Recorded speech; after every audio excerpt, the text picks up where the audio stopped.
Hey fellow watchers of the multiverse, welcome to yet another episode of If I Had Written. This series dives into cancelled projects, pre-writes, rewrites, and custom projects, giving you a glimpse of what might have been or what could have been. Today we continue our journey with the Amazing Spider-Man Maximum Carnage, Part 3. If you haven't watched Part 1 and 2 yet, make sure to check them out first in the playlist to get the full story. We're rolling out tons of new fanfictions and original stories, and there's so much more to come. By supporting us on Patreon and Substack, you'll get exclusive perks and behind-the-scenes content. Plus, you'll be helping us fund more production for Season 2 of our What If motion comic animations. Your support is crucial for us to continue creating high-quality content and bringing your favorite characters to life in new and exciting ways. Becoming a member means you'll get early access to videos, special updates, special videos, and the chance to support more amazing projects. Stay tuned and join us on this epic journey through the multiverse. Peter Parker and Venom had discovered the mind-controlled devices, responsible for shielding the symbiotes from detection by regular humans. Peter looked at the device in his hands and looked at the others scattered on the rooftops. He didn't know what the device was used for, but he had a theory. The fact that the device was manufactured by Oscorp Industries was enough to make him suspect something sinister. He explained this to Venom, who was looking confused by what was happening. He told Venom that the device may be protecting the symbiotes from detection. He said that the symbiotes had been released by Dr. Octavius days ago. Until then, he seemed to be the only one who actually saw them for what they are: monsters. He said that even Mary Jane didn't see that they were symbiotes. Other people only saw the symbiotes after the devices were around them were broken. Venom asked Peter if he was sure about that. Peter said that he wasn't sure, but he was going to find out. Venom asked how, and Peter replied, simple, just ask the manufacturers. Venom then sarcastically said that it was a great plan. He asked how Peter planned to get into the Oscorp building undetected. Peter said that he wasn't sneaking into Oscorp, he was going to walk right through the front doors. Location: Oscorp Industries. Peter Parker arrived on the roof of Oscorp Industries, along with Venom. Venom admitted that he wasn't too sure of Peter's plans. He explained that he was the most wanted person in America. Walking into Oscorp was like walking into a lion's den. Best case scenario, they use their advanced weapons to kill me on the spot. Worst case scenario, they abduct me to conduct experiments.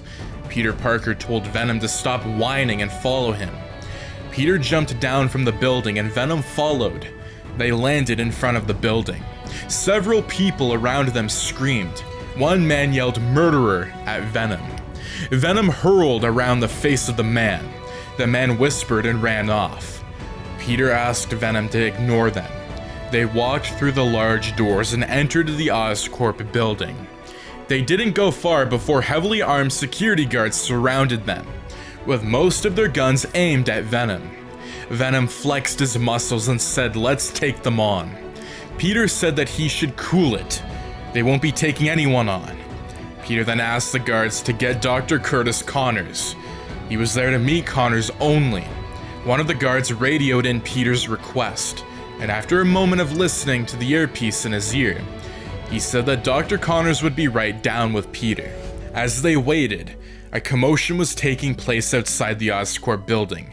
The FBI had showed up and surrounded the building. Peter looked through the glass doors, and with his heightened vision, he could see several sharpshooters on a building in the distance. He was pretty sure one thing: they were aiming for Venom. Hurting Venom wasn't part of the plan.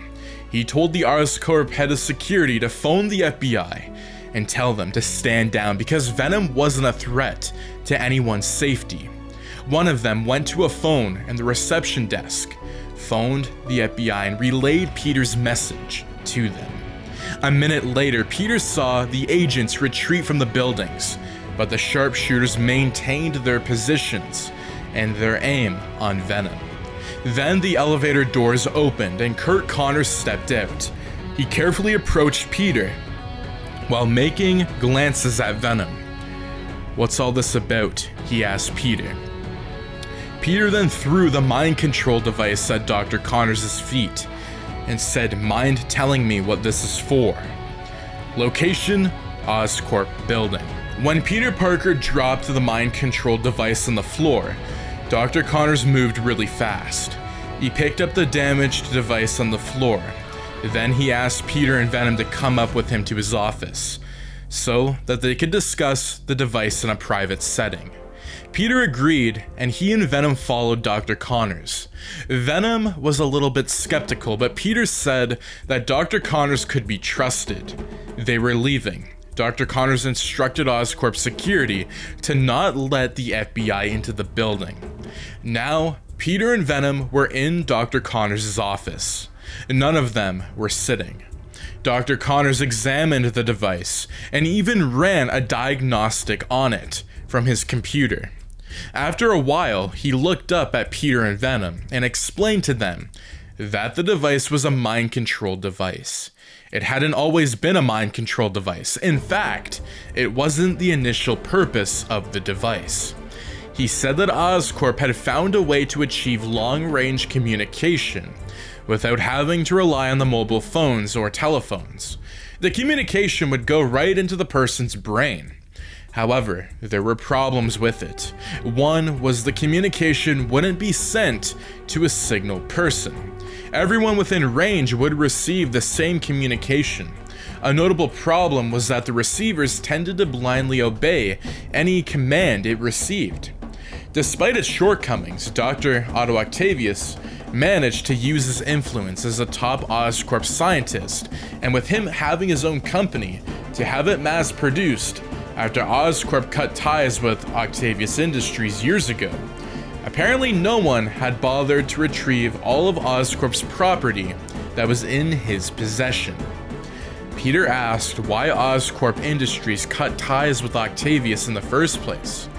Up until then, Dr. Connors was looking Peter in the eye. He looked away and said that it was an internal company matter that Peter didn't need to know about. Before Peter could protest, Dr. Connors changed the subject, asking Peter where he found the device. Peter corrected him, saying devices. He explained that there were many of them on the rooftops around the city. Parker told him how people saw symbiotes after he and Venom destroyed two of the devices. Dr. Connors was confused by the idea of symbiotes, so Peter explained how he had confronted Dr. Octavius at his research lab, and how, in response, the scientists had revealed several symbiotes into New York. He talked about the weird situation where only him could see the symbiotes when everyone else saw regular human beings. Connors pondered that for a moment, then began typing on his computer. He looked up and said that the device had been configured with some biological components, the likes of which had been never seen throughout his career. Peter nodded in his recognition, saying the symbiote's genome. Connors said that the device worked really well. During testing, no one was immune to its communication abilities. Peter was probably immune because of his superhuman abilities. Peter asked how he could stop the broadcast. Connors then said that the device were controlled by a central hub. The good thing was that they could simply gain access to all the other devices in use and shut them down. Peter asked him to go ahead and shut the devices down. Dr. Connors asked him if he really wanted to do that. Shutting off the devices would expose the symbiotes among the population and cause mass panic, maybe even mass murder. No one could predict what the symbiotes would do if they were all suddenly being attacked by security forces. Peter thought about it for a while, and then asked Connors what they could do. Connors said that another good thing about the devices was that you could accurately pinpoint the location of the central hub, meaning you could find Dr. Otto Octavius. Peter's face lit up with excitement. He said, "You know, you could have led with that." Connors reassumed, typing on his computer, and a second later, his computer screen showed the satellite image of a non-scripted building. Peter and Venom leaned in for a look. Peter said that the central hub was in an abandoned Oscorp facility. No one had ever been there for years. Peter sarcastically said that was a good look on the company, that its property was being used in a domestic bioterrorism plot. Dr. Connors winced at that. Then Venom, who had been quiet all this while, said that he and Peter should go and burst the place down. Peter agreed, and just as he was leaving Dr. Connors' office, he looked back and told the man that the FBI will question him. He was to tell them everything and to let them know that they were checking out the abandoned facility. However, they were to stay away from the facility and let he and Venom handle things.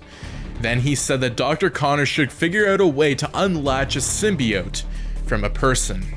Dr. Connors asked how Peter expected him to be able to do that. Peter shrugged and said, "I don't know, you're a scientist. I know you can figure it out." And with that, he stepped out of the room. Location: Peter Parker's home. Peter Parker got back home. With the press still camped outside his house, he asked Venom to wait a block away and keep out of sight. When he got to his street, the reporters recognized him and began hounding him with several questions, most of them about his recent collaboration with Venom. He ignored them. He saw a few SUVs parked on the street, no doubt belonging to the FBI, who needed answers from him about what he was doing.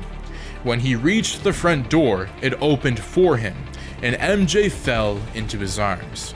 He hugged her as they went inside, closing the door on the reporters.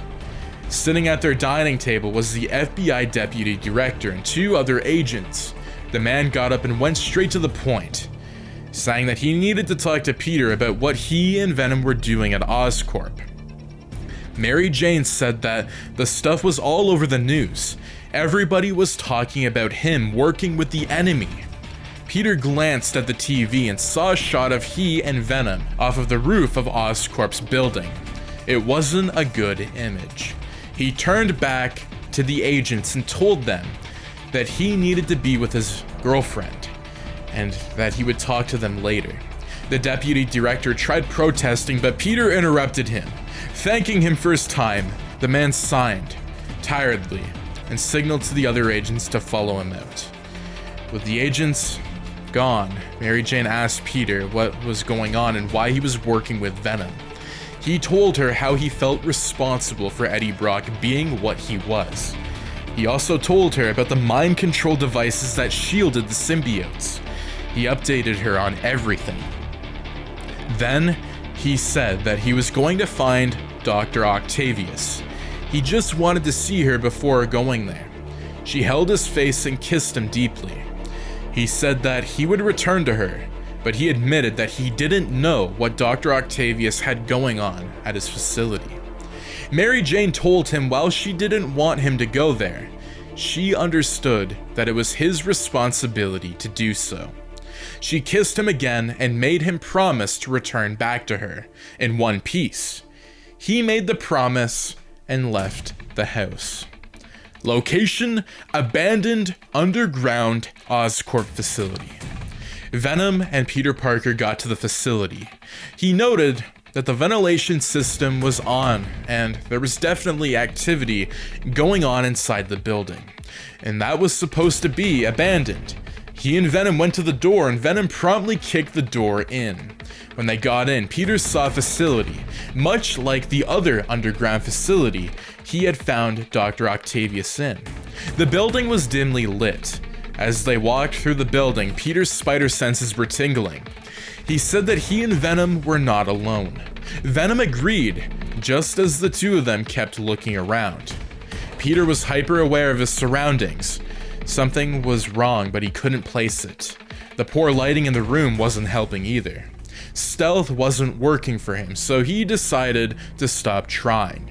He called out for Dr. Octavius to come out. Then, he was suddenly aware of a projectile coming at him. Before he could make sense of it, or even react, it landed on his neck. A few seconds later, he fell to the ground and he was slipping out of consciousness. The last thing he saw was Venom falling on the ground along with him. When Peter woke up minutes later, he noticed that he was shackled to a gurney. He looked around and saw that Venom was also shackled too, tied up just as he was, but Venom was awake. Peter then began yanking the shackles that were around his wrists.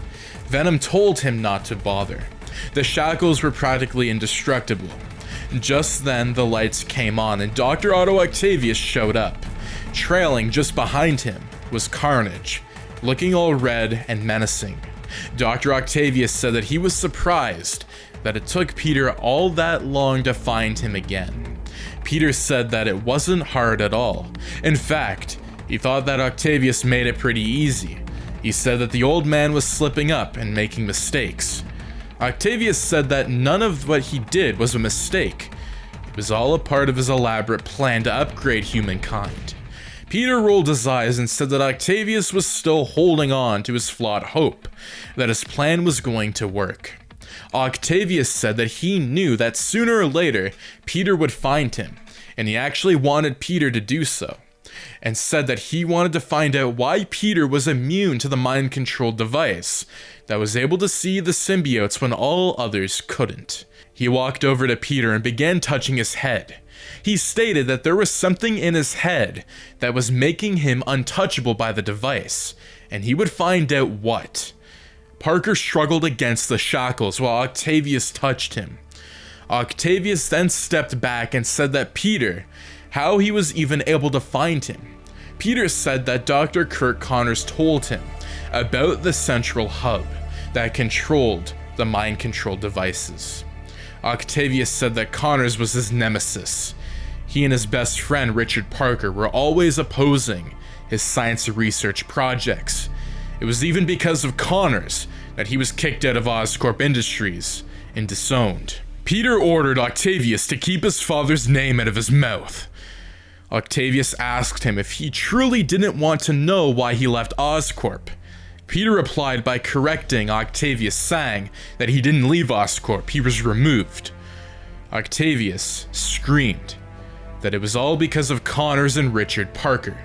At the time, Dr. Connors and Richard had found evidence of a top-secret science project he was working on. Richard and Connors didn't like it. They never liked what he did, so he decided to silence them. Richard Parker was on the way to cure Osborn and to turn over all the evidence to the authorities. He and his wife with him, so he used one of Oscorp's drones to shoot down the plane that they were in. He had assumed that Dr. Connors was in the plane as well, but he was wrong. Instead, Dr. Connors used his influence to persuade the company's board to fire him. There was no evidence to have him arrested, but the board believed that he had done it. Peter had tears in his eyes. He said that Octavius was evil for killing his parents. Octavius dismissed him, saying that it wasn't such a bad thing. After all, Richard Parker ended up leaving some of the most well-known things, like the Venom symbiote in his prized possession. After all, Peter himself has killed people, and he still slept well at night. Peter said that he would add Dr. Octavius to the list of people. Then he pulled onto the shackles and they snapped, and he was free. He leapt onto Dr. Octavius and delivered successful blows to his head. Octavius's Akinator arms tried pulling him away. Carnage then began attacking Peter. Venom didn't need any further encouragement. He flexed his muscles, and the shackles snapped and broke off. He stood and roared. He jumped on Carnage, and the two began fighting and destroying several things in the laboratory. Peter shot a series of explosive webs at Otto. Otto dodged all of them except one. It hit one of his arms and exploded on impact. It blew one of the arms off. Octavius charged at Peter with a renewed fury. He used one of the arms to grab Peter by the neck. He lifted him up and suspended him in midair. Peter struggled to get free as he was being strangled by the mechanical arm. Peter then thought fast and shot electrical webs at Octavius. The webs landed on his neck and electrocuted him. The Ankinator arms released Peter's neck and he dropped to the ground, coughing and gasping for air. He then saw Ock use his mechanical arms to pull off the electrical webs. Parker then jumped on him and began punching him. The mechanical arms pulled him away, and Octavius told him that it was a waste of time to take him on. Peter said that sooner or later he would take revenge on Otto for the death of his parents. Octavius wished him good luck. On the other side of the laboratory, Carnage and Venom were having at it with each other. Carnage had the upper hand and Venom was getting his ass kicked. Carnage was brutal. He tore at Venom, bit off portions of the symbiote and ate it. He then threw him at a glass case. The case shattered on impact and a large gun clattered to the ground. Venom saw it and picked it up. A look of recognition and fear crossed Carnage's face at the sight of the gun. Venom saw this and aimed the gun at Carnage. He then pulled the trigger. A loud sound interrupted from the gun, along with a red substance. It hit Carnage in the chest and it exploded into several burned bits.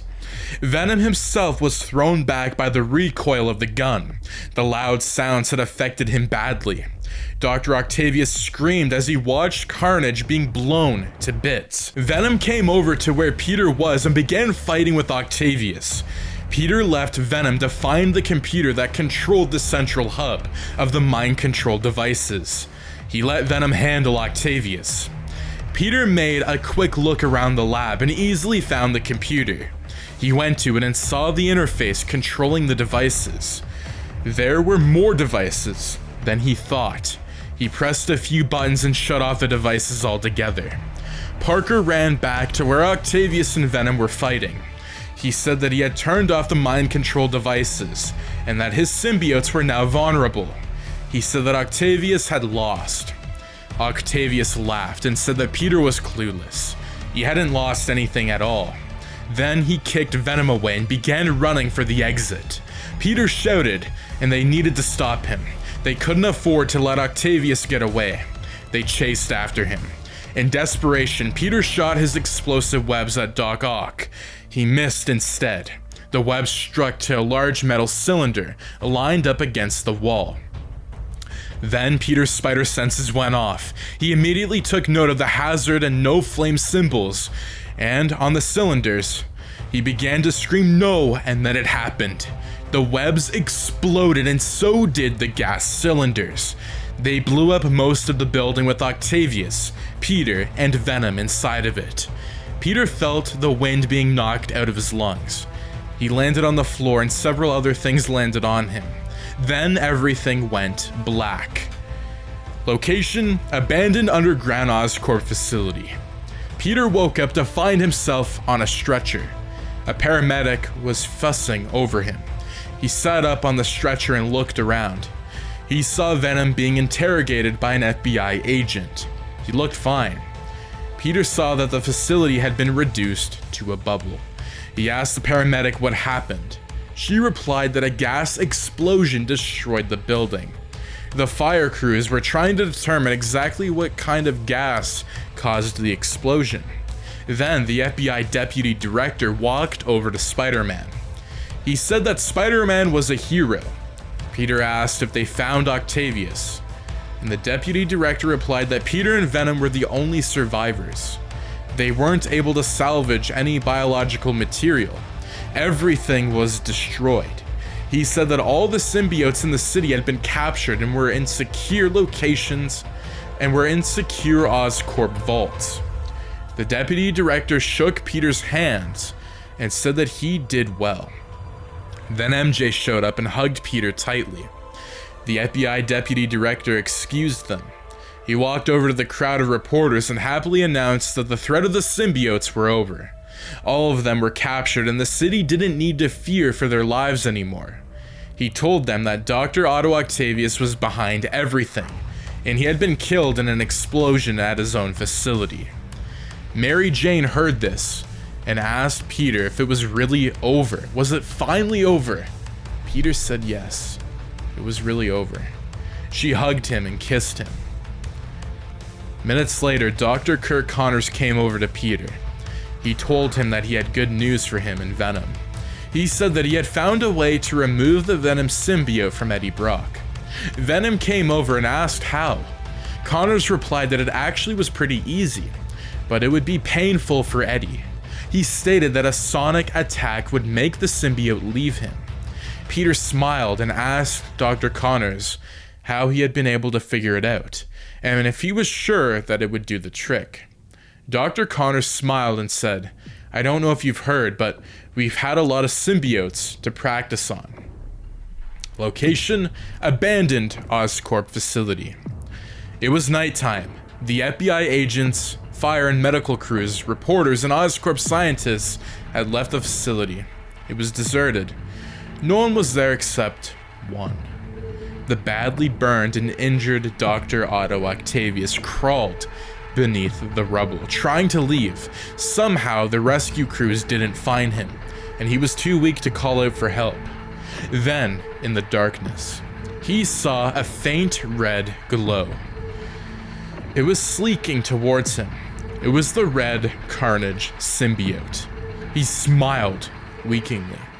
He laid there as the symbiote latched onto his fingers, then spread throughout his body. He welcomed it.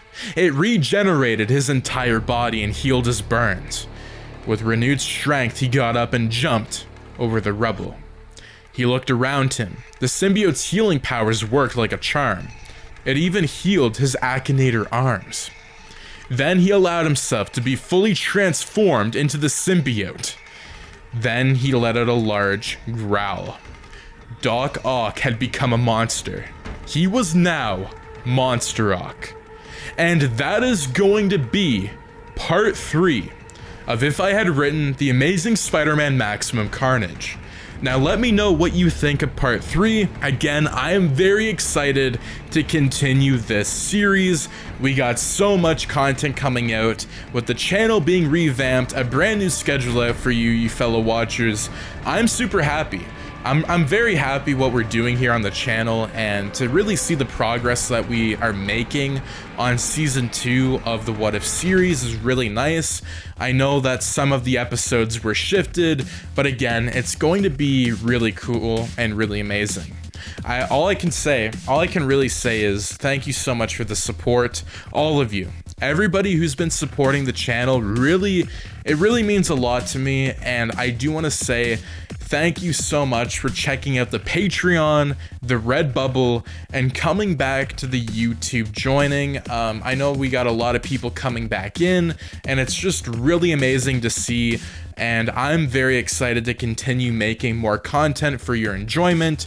So that being said, do make sure to subscribe, as it really goes a long way to help the channel. It helps us go even further, and I can't wait to see what we do next. Make sure to like the video, and if you guys do end up subscribing, make sure to turn those notifications on so you and your friends are all up to date with the latest content.